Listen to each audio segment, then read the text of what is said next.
Now we enter the golden age of microbiology, a period filled with groundbreaking discoveries. Scientists at the time were asking key questions. Can life arise spontaneously?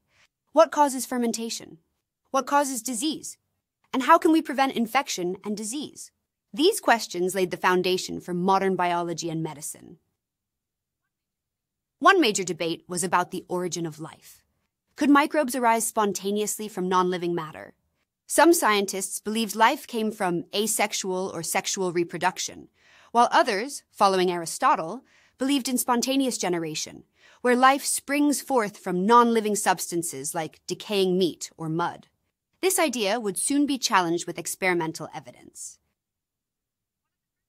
One of the first scientists to challenge spontaneous generation was Francesco Redi. He showed that when decaying meat was kept isolated from flies, maggots never appeared. But when the meat was exposed to flies, it quickly became infested.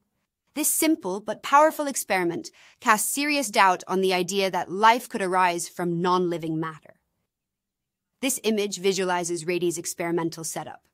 It contrasts meat in sealed jars versus uncovered jars to demonstrate that maggots only appeared when flies had access to the meat. It was an early and compelling use of the scientific method. Despite Redi's findings, many scientists, including John Needham, still believed microbes could arise spontaneously. Needham conducted experiments using beef gravy and plant infusions.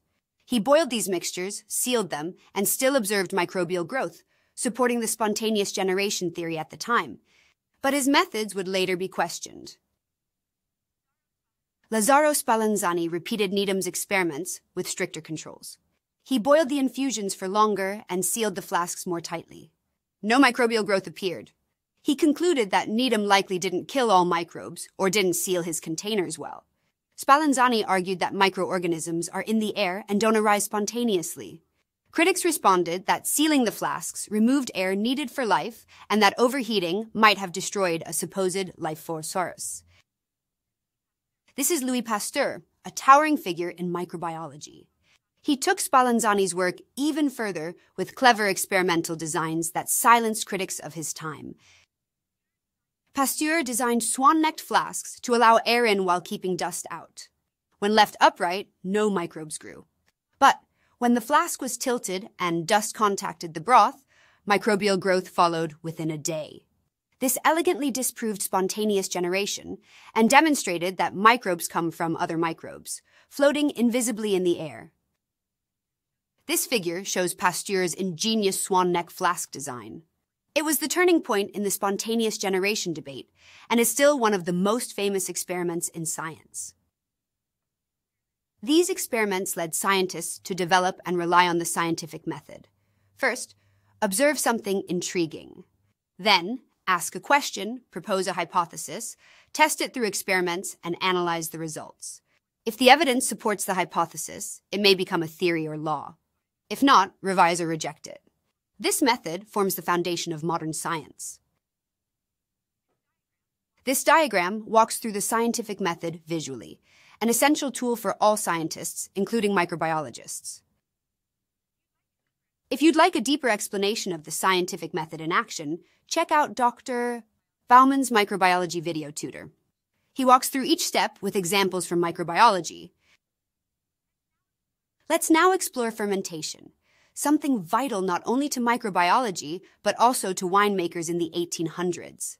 Spoiled wine was a serious economic threat, so wine producers began funding research to understand and control fermentation.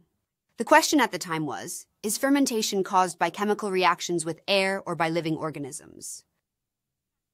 Louis Pasteur took on this challenge. Some believed fermentation occurred due to mere exposure to air, while others argued it was caused by living microbes. Pasteur conducted a series of experiments using sterilized grape juice and different microbes. He showed that specific microbes caused specific fermentation products, debunking the idea that air alone was responsible. This figure illustrates Pasteur's experiments and how he applied the scientific method step by step. His findings confirm that fermentation is a biological process driven by microorganisms. From these experiments, Pasteur developed a technique known as pasteurization, heating liquids just enough to kill most bacteria without ruining the product. This breakthrough launched the field of industrial microbiology, where microbes are intentionally used to create products like alcohol, cheese, and even medications. Here we see a list of foods and beverages made using microbes. From yogurt and sour cream to soy sauce and sourdough bread, microbes play an essential role in production and flavor development. It's fascinating how microbiology intersects with everyday life. And it's not just food. Microbes help us produce antibiotics, laundry enzymes, and even hormones like insulin through genetic engineering. Microbes are tiny, but their impact on industries is massive. Edouard Buchner built on Pasteur's work and made another key discovery. He showed that fermentation does not require whole living cells. Instead, enzymes, biological catalysts, could drive the reactions. This work laid the foundation for the field of biochemistry, which studies the chemical processes within living organisms. While fermentation was being unraveled, another major question emerged: what causes disease? Pasteur proposed the germ theory of disease, suggesting that specific microbes, or pathogens, are responsible for specific diseases. This was a turning point in medical science.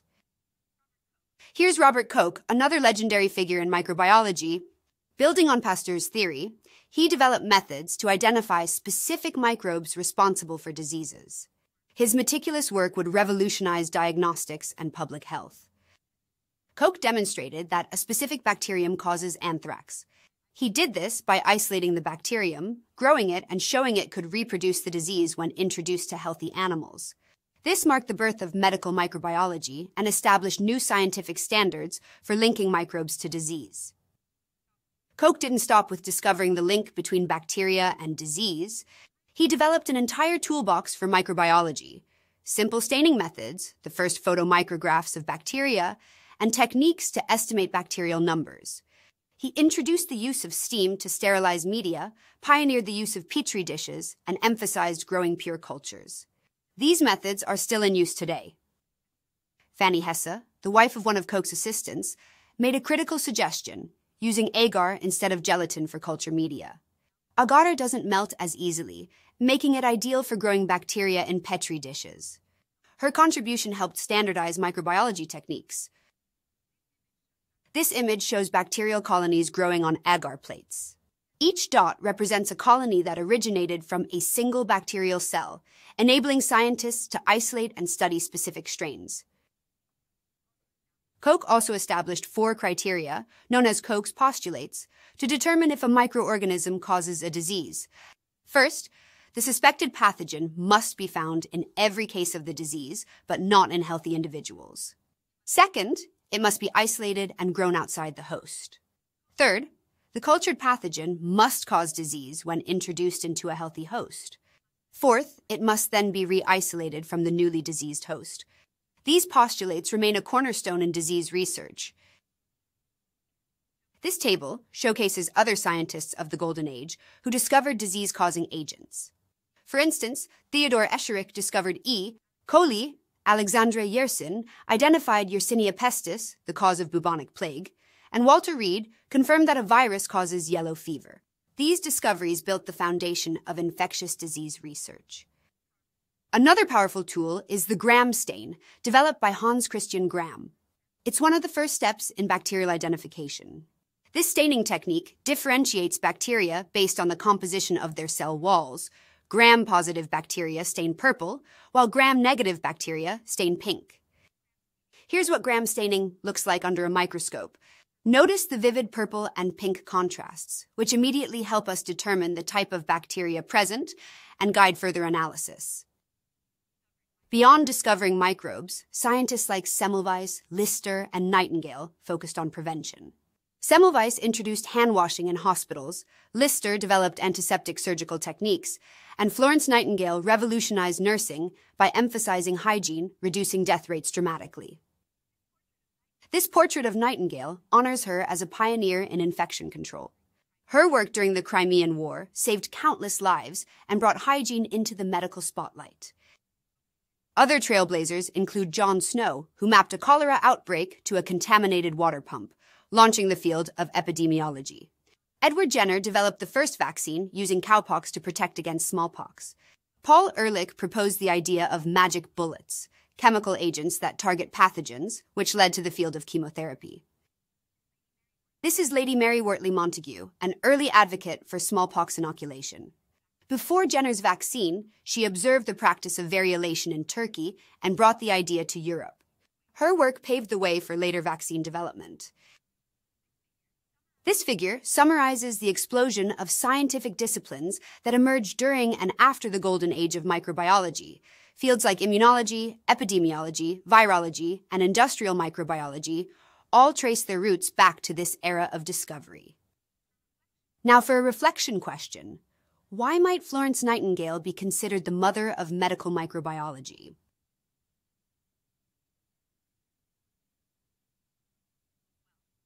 Well, her emphasis on sanitation, data collection, and patient outcomes during wartime revolutionized hospital care and public health. Her work helped establish the link between cleanliness and disease prevention, core principles of microbiology today. Microbiology has grown into many subfields. This table shows basic research areas: bacteriology, study of bacteria; mycology, fungi; protozoology, protozoa, and so on. These fields focus on understanding the biology and classification of microorganisms. Here we see applied microbiology areas. For example, epidemiology tracks disease spread, while immunology studies how our bodies defend against infections. Serology looks at antibodies in blood, and chemotherapy focuses on antimicrobial drugs. More applications include food microbiology, pharmaceutical microbiology, and genetic engineering. Microorganisms are used to make everything from bread and cheese to insulin and vaccines. The modern microbiologist may work in a lab, a factory, a hospital, or even in the field.